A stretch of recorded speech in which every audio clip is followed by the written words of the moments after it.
감사합니다.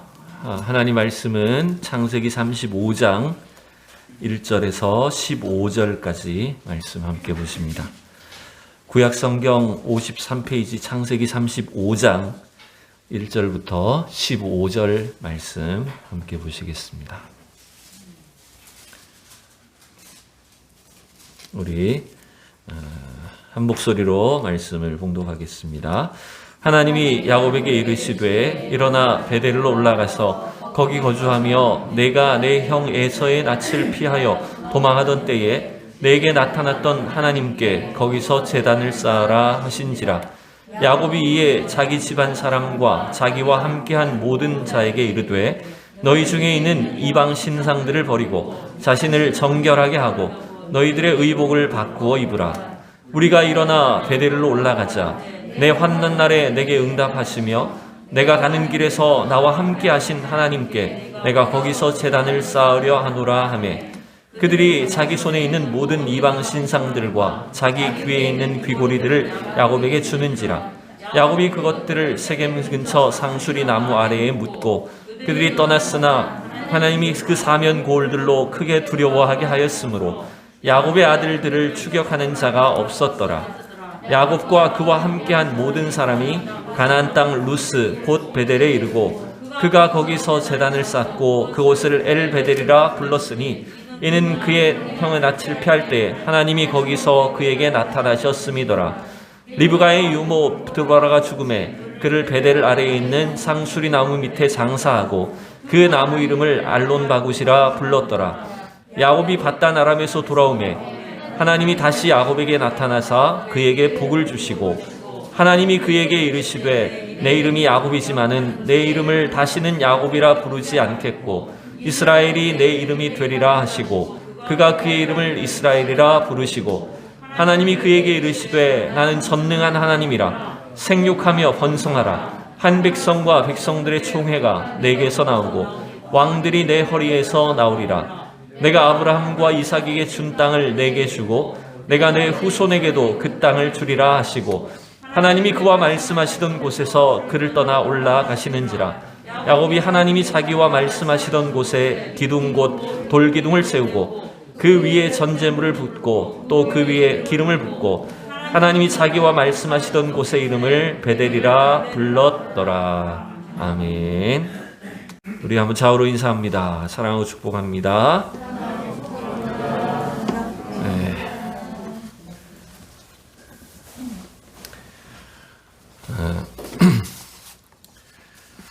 설 명절 이제 연휴를 앞두고 오늘 수요예배 가운데 또 주님이 큰 은혜로 우리에게 베풀어 주실 줄로 믿습니다. 사실 지금은 뭐 명절이 아니어도 그 옛날처럼 막 명절이라고 해서 뭔가 특별하거나 뭐 들썩하거나 사실 그런 분위기는 좀 아니죠. 왜냐하면 옛날처럼 명절 때만 뭐 고향을 오고 간다든지 특별하게 이렇게 인사를 다닌다든지 그런 시기가 아니고 사실은 언제든지 전국을 막 한두 시간 안에 다닐 수도 있고 쉽게 움직일 수 있는 그런 풍족한 시대에 또 여유 있는 시대에 살다 보니까 사실 그렇게 과거처럼 명절이나 막 이런 것들이 크게 다가오진 않는 것 같아요. 제가 처음 서울 2002년도에 서울 갔을 때 그때만 해도 저도 물론 또 운전도 초보였지만 명절에 저 대구에서 서울 가는데 12시간 걸려본 적도 있어요. 그때는 다 막 열 몇 시간씩 걸려서 차를 타고 다니고 그랬죠. 가만히 생각해 보니까 어릴 때는 더 그런 것들이 명절이 돌아오는 것들이 더 뭔가 기다려지기도 하고 막 의미가 있고 1년에 한 번 목욕하는 날이기도 하고 어쩌다 한번 새 옷 입을 수 있는 날도 명절이었고 저는 워낙 시골에 살다 보니까 산골짜기에 살다 보니까 저는 이 초등학교 저학년 때 국민학교 저학년 때 이제 서울을 이제 한번 놀러를 가보고 깜짝 놀랐어요.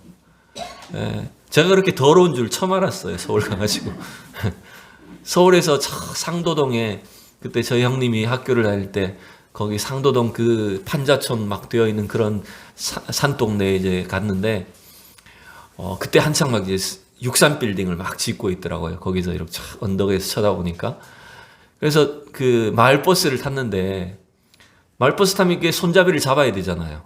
근데 손잡이를 잡았는데 서울 애들 손이 얼마나 깨끗한지 서울 아이들의 손이 하얗고 깨끗한 거예요. 그에 비해서 내 손은 터가지고 겨울에 손이 터가지고 여러분 때가 까무잡잡한 데다가 손이 갈라지고 터져가지고 막 피가 막 나오고 얼마나 제 손이 부끄럽든지 그때 처음 알았어요. 아, 이렇게 참 내 손이 더러웠구나. 그런 걸 처음 알고 목욕탕 갔더니 얼마나 때가 많은지 그런 것도 이제 경험해보고 그랬는데 사실은 그때는 참 그런 게 있었죠. 명절이라는 것이 좀 특별하게 여겨지기도 하고 그런 시간들 우리가 사실 보내면서 살았습니다. 근데 중요한 것은 뭐 명절에 고향을 가느냐 마느냐 이거보다 더 중요한 것은 우리 인간에게 있어서 고향이 있다는 것, 또 돌아갈 부모가 있고 내가 돌아갈 고향 집이 있다라고 하는 것이 인간에게 있어서 굉장히 중요한 것입니다, 여러분. 꼭 시골이 있다, 또 뭐 부모님이 계신다, 뭐 이런 물리적인 것을 떠나서 우리 인간에게 근본적으로 마음이 평안할 수 있고 위로를 얻을 수 있는 곳이 바로 내가 어딘가 돌아갈 곳이 있다는 거예요. 성도는 육신의 고향뿐만 아니라 우리는 영혼의 고향인 주님 앞에 저 영원한 천국에 돌아갈 고향을 두고 있는 사람들입니다, 여러분. 그렇기 때문에 우리가 주님을 바라보고 주님을 생각할 때에 하나님 주시는 그 위로와 평강이 넘칠 수 있기를 축복합니다. 이 오늘 35장의 야곱도 어쩌면 여러분 고향 땅을 떠나와서 지금 수십 년 살고 있잖아요. 야곱도 그의 인생에서 가장 중요한 일은 뭐냐면 아버지 집 고향 집으로 돌아가는 일이에요. 외삼촌 라반의 집에서 20년 머물다가 이제 떠나왔습니다. 그리고 또 형 에서의 그 위험을 두려워하던 가운데서 그 위험을 모면하고 이제 고향집으로 돌아갈 수 있게 되었습니다. 그게 33장까지의 내용이었어요. 근데 문제는 이 야곱이 자기 집으로 아버지 집 그리고 베델로 돌아가야 되는 것이 분명함에도 불구하고 34장에서 우리가 살펴봤듯이 돌아갔어요? 안 돌아갔어요? 네? 가나안 땅에 들어온 건 맞는데 그 베델로 그리고 아버지 집으로 갔어요? 안 갔어요? 네, 안 갔어요. 그냥 그 숫곳이라는 곳 그리고 세겜이라는 곳에 거기 머물러 버렸어요. 단순히 며칠 정도 쉬었다 가겠다라고 한 것이 아니라 그 땅에서 아예 땅도 사고 거기에 쭉 눌러 앉아가지고 그 문화와 그 지역 속에서 그냥 파묻혀서 거기에서 어울려서 살아버렸다는 것입니다. 근데 그 일이 결코 하나님이 기뻐하시지 않는 일이었다는 걸 우리는 발견했죠. 그래서 34장에는 한 번도 하나님이란 단어가 나타나지도 않았고 하나님이 야곱에게 말씀하시지도 않았고 사실은 야곱은 자기 마음대로 또 자기 뜻대로 그 세겜 땅에 머물러 살아버렸습니다. 그러다가 무슨 일을 만났죠? 어떤 사건을 경험했죠? 34장에서 딸 디나가 그 세겜의 족장에게 강간을 당하는 끔찍한 사건을 경험합니다. 그 일을 겪고서도 야곱은 어찌해야 될지를 알지 못합니다. 그리고 또 그뿐만 아니었죠. 이 디나의 오빠들이 복수심에 불타서 세겜 남자들을 무참하게 죽여버렸습니다. 그리고 또 다른 아들들, 그 형제들이 다 합세해서 그 세겜성을 약탈하고 아주 끔찍한 일들을 저질러 버렸습니다. 야곱은 이 자녀들의 행동에 너무나 충격을 받았고 또 큰 두려움에 휩싸였습니다. 가나안 족속들이 그 세겜 주변의 가나안 족속들이 이제는 다시 복수할지 모른다라고 하는 복수하는 것이 여러분 당연한 일 아닙니까? 여러분 왜냐하면 고대 사회의 여러분 법은 항상 이거잖아요. 눈에는 눈, 이에는 이 반드시 내가 당한 만큼 갚아준다라고 하는 것이 고대 사회의 하나의 어떤 불문율과 같은 것이었거든요. 그러니 이 세겜의 아들들이 행한 일에 대해서 반드시 그 가나안 족속들이 연합 군대를 통해서 복수해올 일이 뻔한 일이었기 때문에 너무나 큰 어려움, 두려움에 휩싸일 수밖에 없었습니다. 그때 하나님은 야곱에게 다시 나타나셨고 오늘 야곱에게 뭐라고 명령을 하시는지 우리가 함께 봅시다. 1절을 다시 읽어봅시다. 시작. 하나님이 야곱에게 이르시되 일어나 베델로 올라가서 거기 거주하며 내가 내 형 에서의 낯을 피하여 도망하던 때에 내게 나타났던 하나님께 거기서 제단을 쌓으라 하신지라. 아멘. 하나님은 지금 34장에 한 번도 말씀하시지 않고 개입하시지 않으시다가 이제 35장에 야곱이 이 엄청난 위험에 사실은 하나님의 백성으로서 할 수 없는 그런 정말 말도 안 되는 상황 가운데 처해 있는 야곱에게 다시 나타나셔서 그에게 명령하시고 계시죠. 베델로 올라가라 라고 말씀하고 계십니다. 여러분, 이 야곱은 외삼촌 집 바다나람을 떠날 때에 그가 하나님의 야곱에게 주어진 최고의 여러분 사명은 뭘까요? 그것은 바로 아버지 집으로 돌아가는 거였어요. 하나님의 살아계심을 경험하고 또 하나님이 주시는 그 언약을, 자기에게 주신 언약을 직접 체험했던 장소 베델로 돌아가는 것이 바로 이 야곱에게 주어져 있는 인생의 사명이었다는 거예요. 근데 분명히 그걸 알고 출발했어요. 외삼촌 집에서 그 명령을 가지고 분명히 출발을 했는데 야곱은 이 세겜에 머무는 동안 사실은 세상적인 목적 그리고 인간적인 야망에 다시 사로잡히고 말았던 것 같아요. 하나님 그런 야곱을 깨우치시고 책망하시면서 오늘 야곱에게 베델로 올라가라 라고 명령하십니다. 그런데 여러분 이 1절에 보면 그냥 단순히 베델로 올라가라 라고 명령하셨다기보다는 4개의 여러분 동사가 나타나는 걸 여러분 볼 수가 있습니다. 여러분 보면 첫 번째는 일어나라 라는 동사가 첫 번째 나오죠. 일어나라. 두 번째는 올라가라. 베델로 올라가라. 세 번째는 그 땅에 거주하라. 네 번째는 거기서 제단을 쌓으라. 사실 이 4개의 동사, 4개의 명령이 이루어진 걸 볼 수 있어요. 사실 이게 다 각각의 의미가 깊죠. 일어나라 라고 하는 명령을, 첫 번째 명령을 보면 사실 야곱의 상태가 어떻다는 걸까요? 야곱이 지금 영적으로 어떤 상황에 있다는 말일까요? 네, 야곱이 지금 완전히 주저앉아 있는 거예요. 영적으로 죽은 것과 같은 상태예요. 오늘 새벽에도 우리가 이 베드로가 욥바에서 또 그 제자들에게 죽은 자를 살릴 때 뭐라고 선포했죠? 예수님도 마찬가지고 베드로도 마찬가지고 안진뱅이를 일으킬 때도 마찬가지고 뭐라고 선포했습니까? 일어나라 라고 말씀하셨어요. 그게 영적 상황이었다는 거예요. 야곱의 영적 상황이 지금 이 세상에 완전히 주저앉아 있고 영적으로 죽은 것 같고 어찌해야 될지 알지 못하는 그런 매우 심각한 상황, 그런 가운데 있었다는 거예요. 그러면서 여러분 하나님은요 때때로 우리 가운데 우리가 가장 완전히 절망적이고 낭망해 있는 상황과 같을 때 하나님 우리에게도 이와 같이 명령하시는 거예요. 우리를 두렵게 하고 우리를 완전히 절망하게 만드는 그 상황 가운데 하나님 말씀하시고 명령하고 계십니다. 일어나라. 하나님의 그 명령 앞에, 말씀 앞에 그 어려운 자리를 딛고 그 절망의 죽음의 골짜기에서 일어나라 라고 우리에게 말씀하고 계시는 거예요. 여러분 이 명령 앞에 우리가 담대하게 반응해야 될 줄로 믿습니다. 그리고 어디로 올라가요? 베델로 올라가라 라고 말합니다. 물론 이거 지리적으로도 올라가는 길이에요. 베델은 산으로 올라가는 길입니다. 하나님은 베델로 올라가라고 말씀하십니다. 그 자리는 야곱이 하나님의 살아계심을 경험했고 하나님의 언약을 직접 받았던 장소예요. 그 신앙의 출발점으로 돌아가라는 거죠. 하나님 앞으로 나아가야 된다는 것이죠.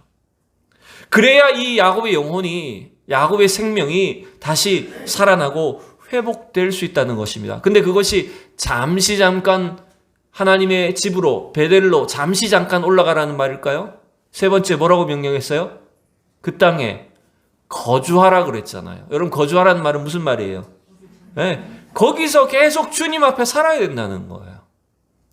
주님의 임재 앞에 사는 것이 바로 성도에게 주신, 야곱에게 주신 사명이라는 겁니다. 물론 그렇다고 해서 베델에서 움직이지 말고 이사도 다니지 말라 이런 의미가 아니죠. 그 물리적인 장소 베델만을 말하는 것이 아니라 하나님이 동행하시는 하나님의 임재 가운데 살아야 되는 것이 바로 이 야곱에게 주신 사명이었다는 거예요. 그리고 그 땅에 올라가서 이제 약속대로 하나님 앞에 서원한 대로 제단을 쌓도록 하신 것이 하나님의 명령입니다. 근데 여러분 사실은요, 이 야곱이 지금 처해 있는 상황에서 놓고 보면 염치가 없는 거죠. 우리가 왜 때로 그럴 때 있잖아요. 내가 너무 사실 뭔가 잘못이 있고 오랫동안 사실 부모님한테 전화도 않고 하지 않고 이러다 보면 점점점 어떻게 됩니까? 염치가 없어가지고 미안해가지고 올라가지 못하고 이런 경우들이 사실 있잖아요. 근데 여러분, 그럼에도 불구하고 하나님께 나아가야 되는 것입니다. 교회도 그래요, 여러분. 교회도요, 안 나가기 시작하면 좀 처음에는 막 염치 없고 그러다 나중에 어떻게 됩니까? 좀 편하네, 이거. 괜찮네. 이러면서. 그러다 보면 나가는 게 이상한 게 돼버리는 거예요. 내가 지금 어떻게 교회를 가? 어떻게 내가 염치 없이 목사님을 만나? 이렇게 되기가 쉬워요. 이게 참 이상해요. 교회도. 근데 여러분, 그럼에도 불구하고 우리는 하나님 앞에 우리의 부족함에도 불구하고 주님께 나아가야 되는 거예요. 제가 예전에 서울에 화상 전문 병원이 있습니다. 한강성심병원이라고 여의도에 가면, 여의도 넘어가기 전에 거기 어딥니까? 서울 이제 지리가 생각이 안 나네요. 영등포에 가면 한강성심병원이라고 화상 전문 병원이 있어요. 거기는 보면 거의 화상 환자들만 다 모여져 있어서 굉장히 끔찍해요. 들어가 보면 어린 아기들부터 막 어른들까지 정말 고통스러운 환자들이 많아요. 그 병원을 몇 번 이렇게 자주 신방을 했었는데, 그때 이제 우연히 엘리베이터를 이제 함께 탄 청년이 있었어요. 환자가 함께 엘리베이터를 타고 쭉 내려가는데, 누군지 모르죠, 저는. 그 청년이 누군지는 모르고 막 붕대를 감고 있으니까 어떤 사람인지도 잘 모르지만 엘리베이터 타고 이제 전화를 하는 걸 내가 들었어요. 그때가 아마 제 기억에 명절을 얼마 앞둔 시점이었던 것 같아요. 근데 그 청년의 전화를 제가 옆에서 조금 엿들으면서 어떤 상황인지를 좀 느꼈냐 하면 이런 거예요. 지금 헐리 객지에 와서 돈 벌겠다고 객지에 와서 일을 하다가 다쳐버린 거죠. 화상을 입고 지금 병원에 있는 거죠. 근데 그걸 부모님한테 말을 못하는 거예요. 어떤 사연인지 알지 못하지만 명절은 다가오는데 그 전화 통화 속에서 누군가하고 이야기하면서 집에 전화 못했다고, 말 못한다고. 근데 저는 그 통화를 옆에서 엿들으면서 그 청년의 마음이 얼마나 아플까, 얼마나 지금 참 미안하고 답답하고 또 부모님 걱정할까봐 연락도 못하고, 그 괴로운 마음이 옆에 잠시 엘리베이터를 타고 내려가면서 좀 느껴졌어요. 근데 여러분, 그럼에도 불구하고 어떻게 해야 될까요? 그럼에도 불구하고 연락해야죠. 그럼에도 불구하고 우리는 아버지께, 주님 앞에 나아가야 된다는 거죠.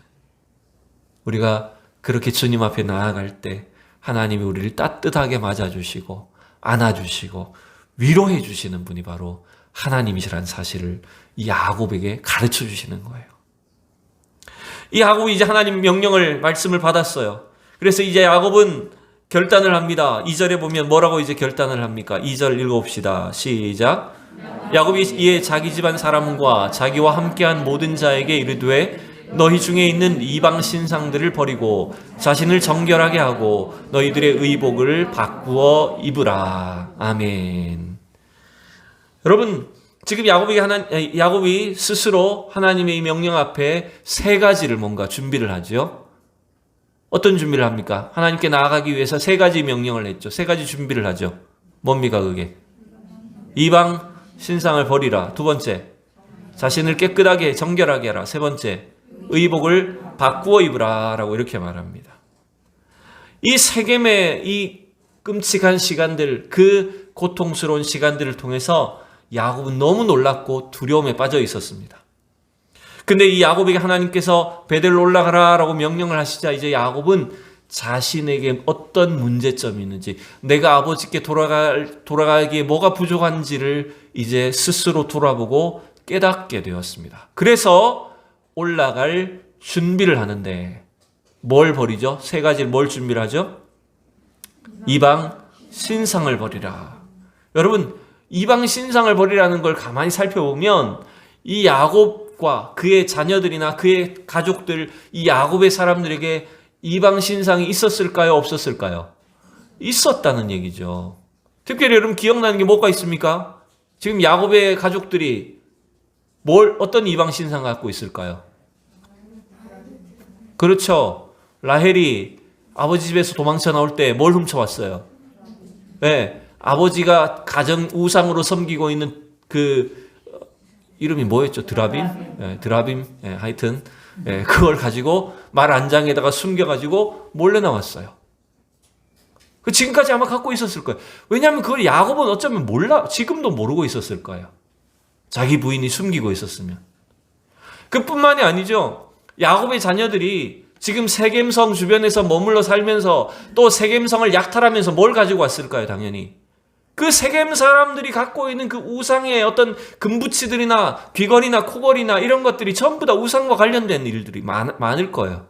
그거 다 갖고 온 거예요. 훔쳐왔어요. 그런 것들이 다 잘못됐다는 것을 이제 야곱은 깨달은 거죠.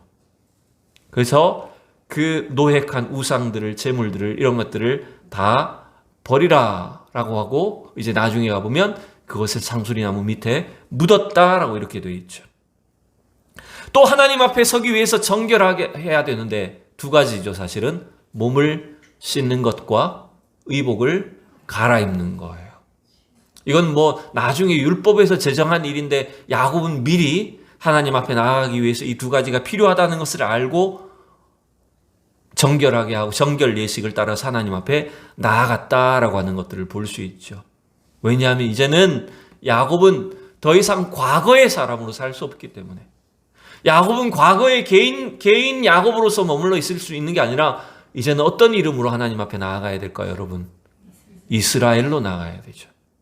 하나님이 바꾸어 주신 그 하나님 백성으로서 주님 앞에 나아가야 되기 때문에 야곱은 그가 갖고 있었던 우상과 또 과거의 어떤 모든 더러운 것들을 씻고 벗어버리도록 그렇게 결단을 하고 나아갔다는 거예요. 그랬더니 하나님께서 어떤 일을 주셨을까요? 여러분 5절을 보시면, 5절 읽어봅시다. 시작. 그들이 떠났으나 하나님이 그 사면 고을들로 크게 두려워하게 하셨으므로 야곱의 아들들을 추격하는 자가 없었더라. 아멘. 야곱은 뭐가 두려웠어요? 예? 세겜성의 일 때문에 뭐가 두려웠어요? 예, 세겜성의 일 때문에 가나안 백성들이 자기들을 칠까봐, 복수할까봐 그 두려움에 완전히 휩싸여 있었어요. 근데 하나님 어떻게 하셨다고요? 네. 그 사면 고을들 가나안 족속들을 통해서 하나님이 큰 두려움을 주셨대요. 그래서 그들이 야곱에게 복수할 엄두를 내지 못하게 만들어 버리셨어요.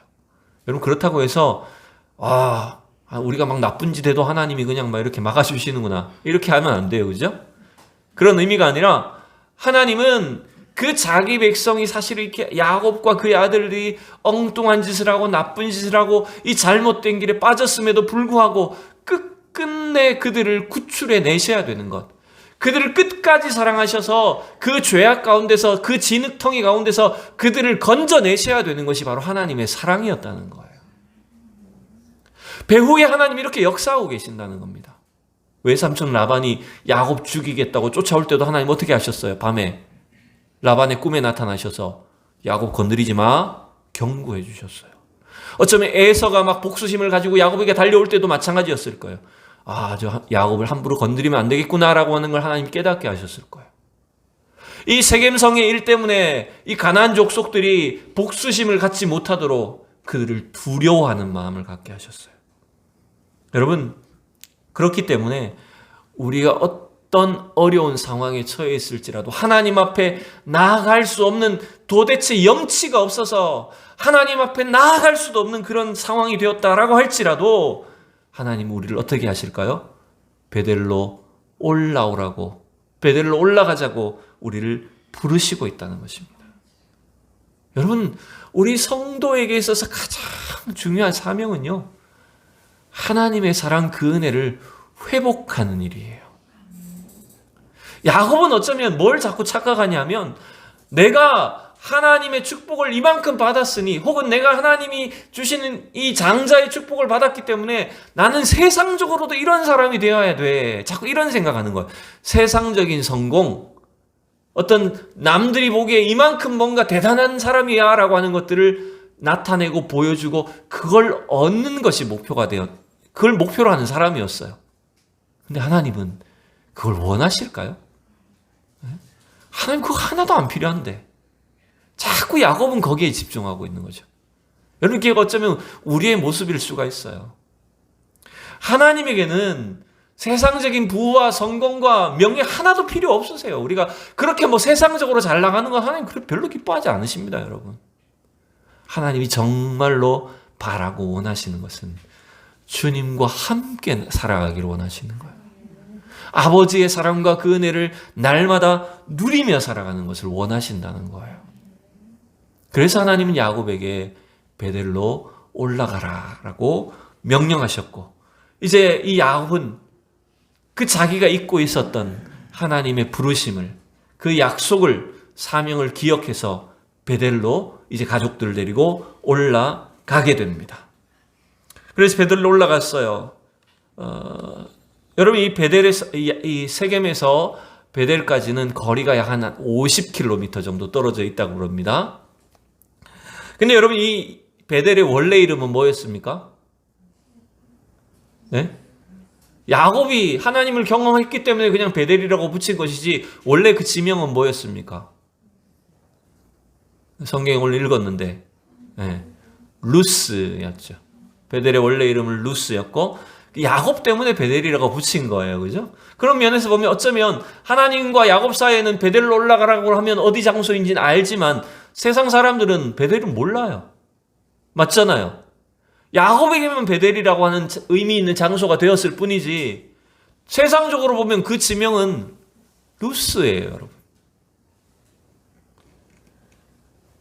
그래서 이 장소는 사실은 야곱에게 굉장히 의미가 있는 장소였다는 겁니다. 그래서 야곱이 베델로 올라가서 거기서 첫 번째 한 일은 하나님 앞에 제단을 쌓고 뭐라고 불렀습니까? 그 장소를 엘 베델, 장소라기보다는 베델의 하나님을 다시 불렀다는 말이에요. 왜냐하면 자기하고 자기 어떤 그 신앙적인 경험과 관련이 있던 장소이기 때문에 베델의 하나님, 내가 다시 왔습니다.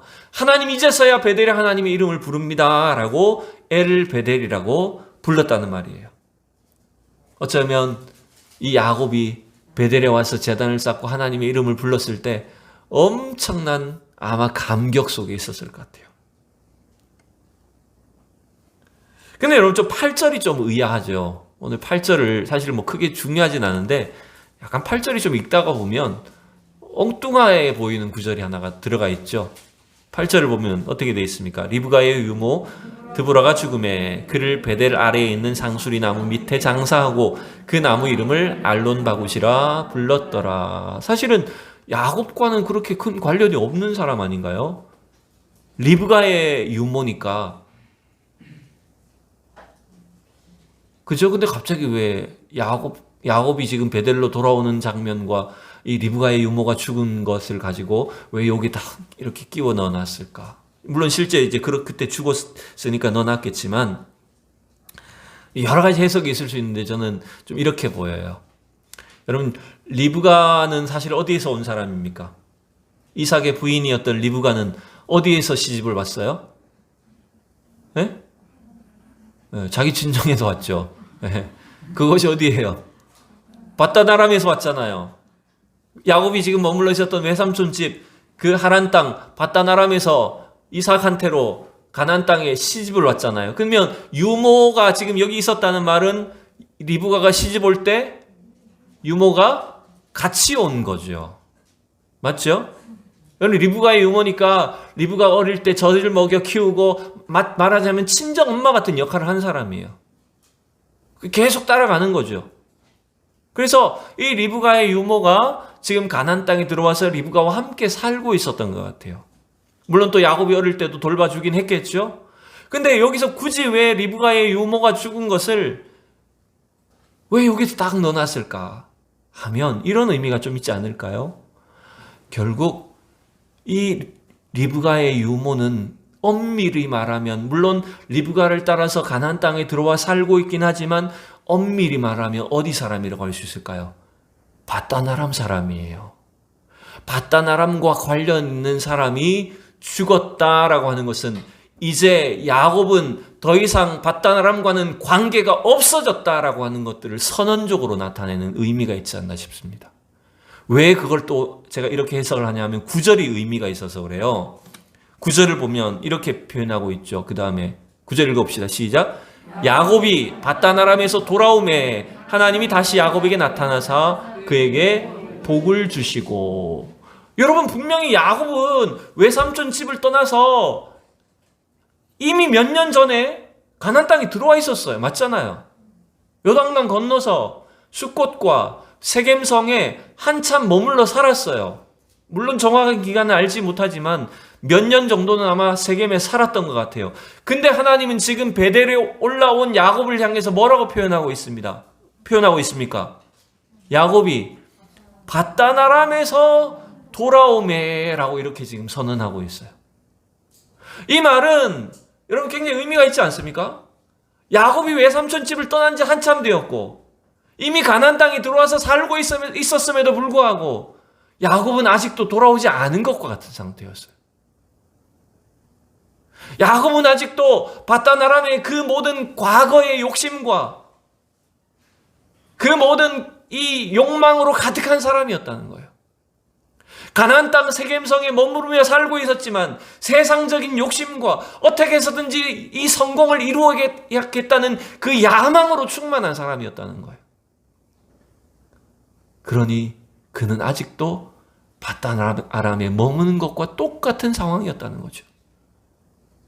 그래서 그 세겜에서의 실패, 그 처참한 경험을 통해서 하나님이 그를 베델로 불러 올리신 후에야 야곱은 어떤 상태가 됐던 걸까요? 야곱은 바단 아람에서 지금 돌아온 것과 같다는 거예요. 여러분, 이게 사실은 하나님이 이 야곱의 생애를 이렇게 인도하시고 그를 이끄시는 과정이라는 우리가 볼 수 있게 됩니다. 그로 인해서 하나님은 이제 더 이상 야곱은 바단 아람과는 상관이 없다라고 하는 것들을 명확하게 구분짓는 거예요. 여러분, 리브가도 바단 아람에서 시집왔기 때문에 여러분 가나안 사람입니다. 야곱도 이제는 외삼촌 집에 20년 머물러 살았지만 이제는 하나님의 그 언약 가운데 주님 안으로 완전하게 들어오도록 그를 부르셨다라고 하는 것들을 알 수가 있죠. 이 베델에 와서야 하나님은 야곱이 완전히 돌아왔다라고 이렇게 선언을 하시는 것 같습니다. 그리고 하나님 이제 야곱에게 다시 축복하시죠. 뭐라고 축복을 하실까요? 우리 10절부터 우리 13절까지 한번 읽어봅니다. 시작.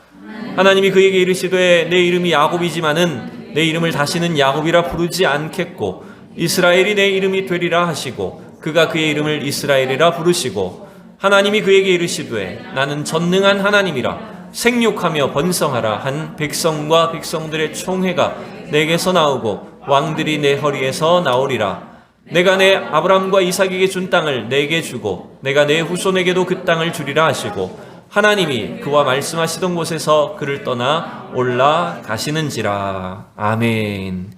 야곱이 바단 아람에서 이제 돌아오자 그의 신앙이 그의 영혼이 하나님 앞에 이제 돌아오게 되자 하나님은 야곱에게 다시 나타나셔서 이 베델에서 그에게 축복하시고 언약을 새롭게 해주신 것을 오늘 본문을 말하고 있죠.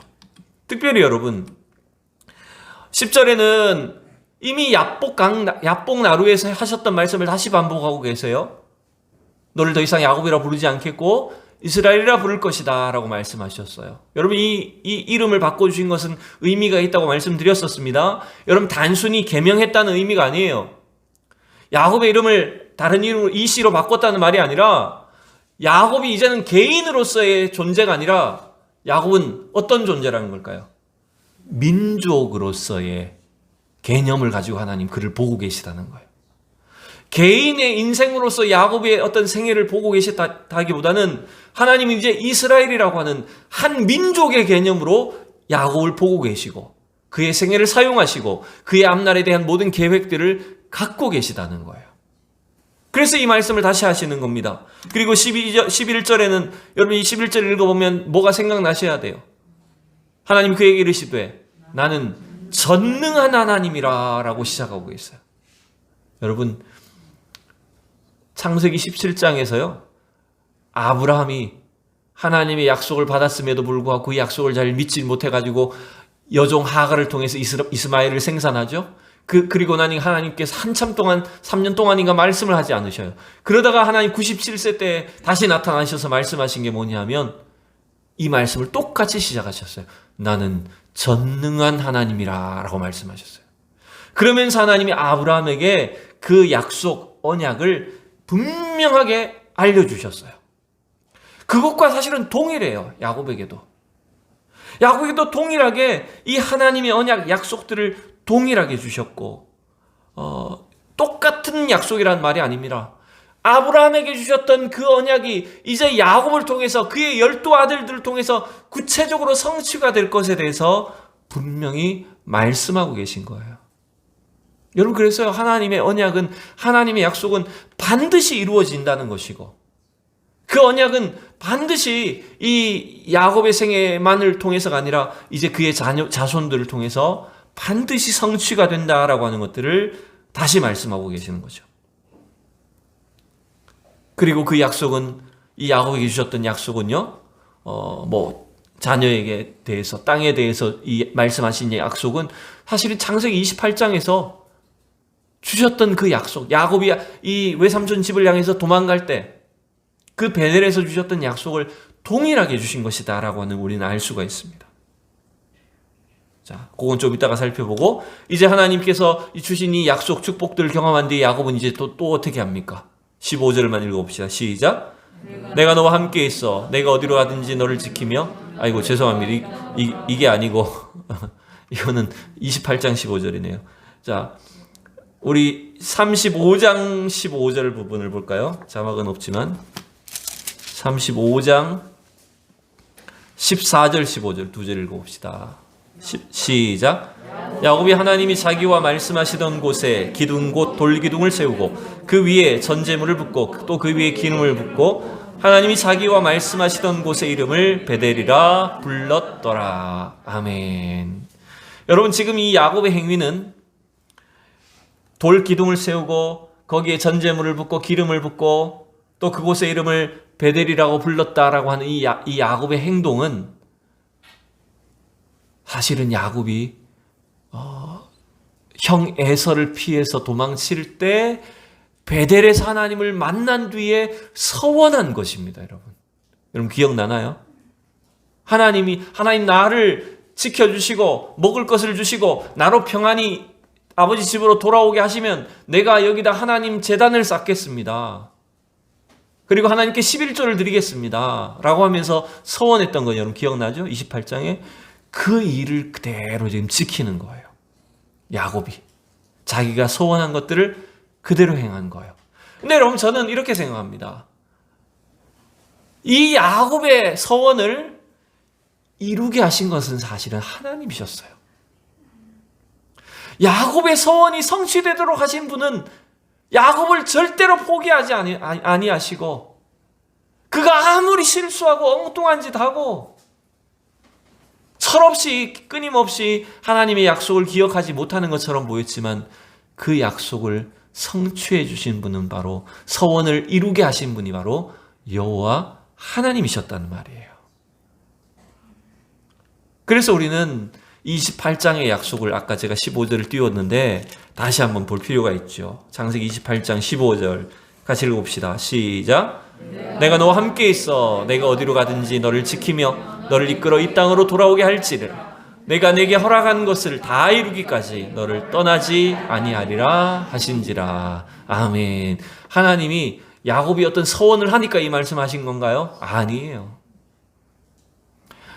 하나님은 야곱의 서원과는 상관이 없이 야곱의 서원을 이룰 수 있도록 하나님께서 이 약속들을 지켜주신 거예요.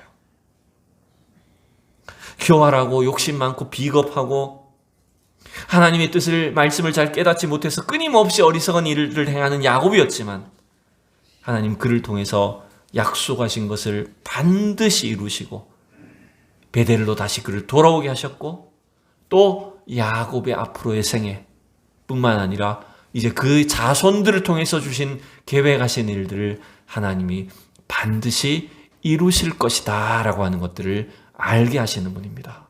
여러분, 하나님이 저와 여러분에게도 동일하게 역사하시는 줄로 믿습니다.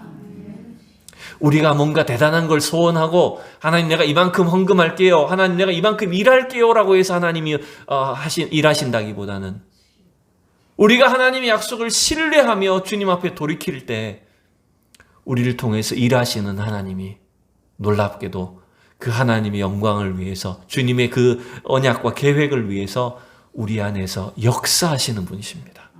한순간도 우리를 놓지 않으시고 우리를 통해서 일하시고 주님의 큰 은혜를 경험하게 하시는 줄로 믿습니다. 물론 이제 창세기 35장은 다음번에 한 번 더 설교를 뒷부분을 살펴보긴 할 겁니다. 근데 여러분, 이 창세기의 흐름을 쭉 놓고 보면요, 야곱이 주인공이 되는 이 본문은 이제 35장이 끝입니다, 여러분. 36장, 7장 넘어가 보면 이제 주인공이 야곱에서 누구로 바뀔까요? 요셉으로 바뀌게 됩니다. 야곱이 이렇게 너무 빨리 끝나는 것 같아요. 제가 이 성경 읽다가 느낌이, 야곱이 이렇게 막 고생하고 베델로 올라왔는데 이제부터 뭔가 야곱이 그 아버지 집에서 약속의 땅에서 뭔가 막 펼쳐야 될 것 같은데 또 끝나버렸어요. 갑자기 주인공 교체돼 버렸어요. 이게 도대체 무슨 의미일까? 근데 여러분, 야곱은 아직 한참 더 살아요. 야곱은 언제까지 삽니까? 창세기에서 나중에 가보면 요셉 때문에 어디까지 내려갑니까? 네, 애굽 땅까지 내려갑니다. 애굽 땅에 내려가서 바로도 만나고 그 애굽에서 죽어서 장사되기도 하죠. 그러니까 아직 야곱의 생애는 한참 더 남았는데 하나님 갑자기 주인공을 바꿔버리셨어요. 어떻게 보면 물론 뭐 야곱을 버리셨다 이런 말은 아니지만 요셉으로 주인공이 바뀌어버렸어요. 저는 이렇게 생각합니다. 하나님이 보시는 게 뭐냐? 하나님이 정말 중요하게 여기신 것은 야곱이 뭔가 세상적으로 성공했다는 걸 원하시지 않으신다니까요. 절대로. 야곱에게 주어진 사명, 야곱에게 가장 중요한 임무는 뭐라는 걸까요? 오늘 우리가 35장을 통해서 볼 수 있듯이 야곱에게 가장 중요한 사명은 베델로 하나님 집으로 돌아오는 거예요. 그게 가장 중요한 일이에요. 제가 아까도 말씀드렸어요. 야곱이 무슨 성공하고 부자 되고 세상적으로 막 어마어마한 사람이 되는 것, 여러분 그거 하나님 별로 원하지 않으세요. 가장 원하시는 것은 네 있는 모습 그대로 나에게로 아버지 품으로 돌아오기를 원하시는 거예요. 여러분도 마찬가지 아닙니까? 여러분 명절이라 참 자녀들이 오고 가고 해야 되는데 코로나로 인해서 오지도 못하고, 그죠? 좀 쓸쓸하고 좀 그렇기도 합니다. 근데 여러분 부모로서 우리가 가지는 마음이 뭡니까? 물론 돈 많이 벌고 성공해서 잘 되고 잘 나가는 자녀들이 되면 더 좋죠. 그러나 여러분 정말 중요한 것은 고향을 기억하고 부모를 기억하고 영혼의 아버지신 우리 하나님을 기억하고 주님께 돌아오는 과정이 제일 중요한 거잖아요.